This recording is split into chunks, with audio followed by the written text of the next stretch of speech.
Hi, my name is Anthony Katsoftis, and I'm an assistant professor in the Department of Speech-Language Pathology in the School of Health and Medical Sciences at Seton Hall University. I teach a course in the department called phonetics, which is the science of speech production, specifically for the English language, and it's a bench science course for students in the program in speech-language pathology.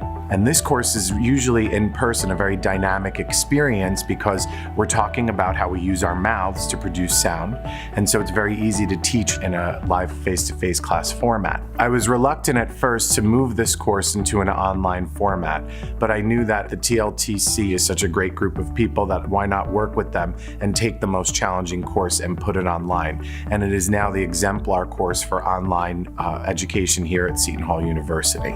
So the 7 tips I'd like to share with you are things that you could think about when you're creating your course, taking it from face-to-face to an online format. The first tip is to use a hierarchy or a taxonomy, such as Bloom's taxonomy. There are quite a few different ones out there for you to use. The purpose of these is to create lower level and higher level objectives for students. So lower level objectives tend to be knowledge-based or memorization of skills, and upper level skills are when you take that lower level knowledge and transform it into something useful. And so by being familiar with some sort of hierarchy where there's lower level and higher level knowledge, you can create student objectives, assessments, and good learning outcomes for each unit and then for the entire semester.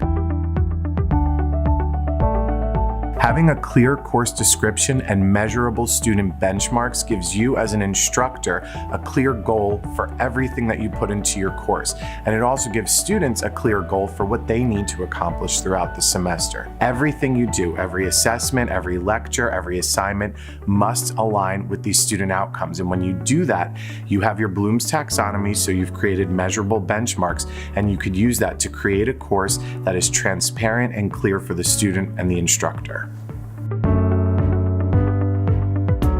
So now that you have your 5 or 7 outcome benchmarks for your course, you can work backwards from there. So you know what you want your students to be able to do at the end of the semester. You can work back and create a course map that has units and subunits that lead to success toward all of those outcome measures. Historically, we've taught in units and subunits, and therefore students learn in units and subunits. The challenge is to show students how these units are connected. So when you create a unit, a major concept, you should include subunits under that and present it visually so students know which concepts are nested in greater concepts, and then you can also show them how these are connected to the course objectives. Organize it in the units and subunits that you understand it best, and therefore your students will understand it best.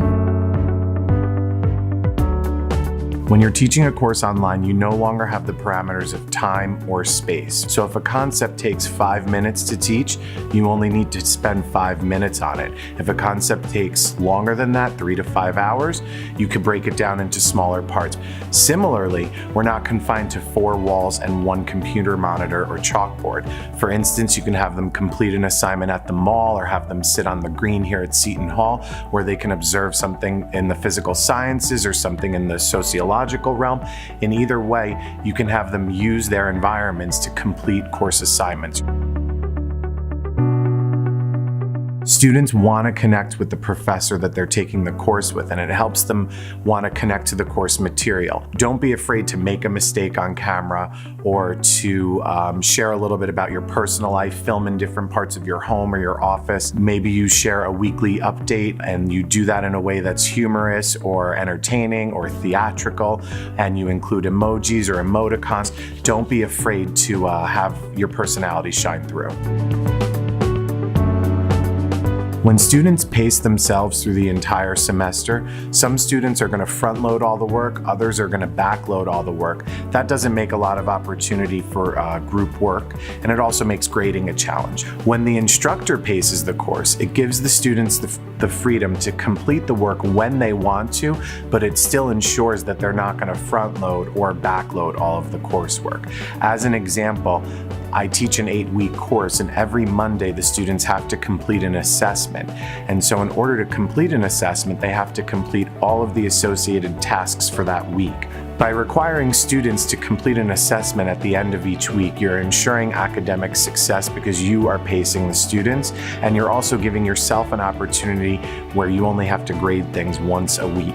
And so it also paces you and paces your students. So if you are interested in creating an online course, you should contact someone at the TLTC to ask the questions that you have. It is a challenge, but it's going to be worth it in the end.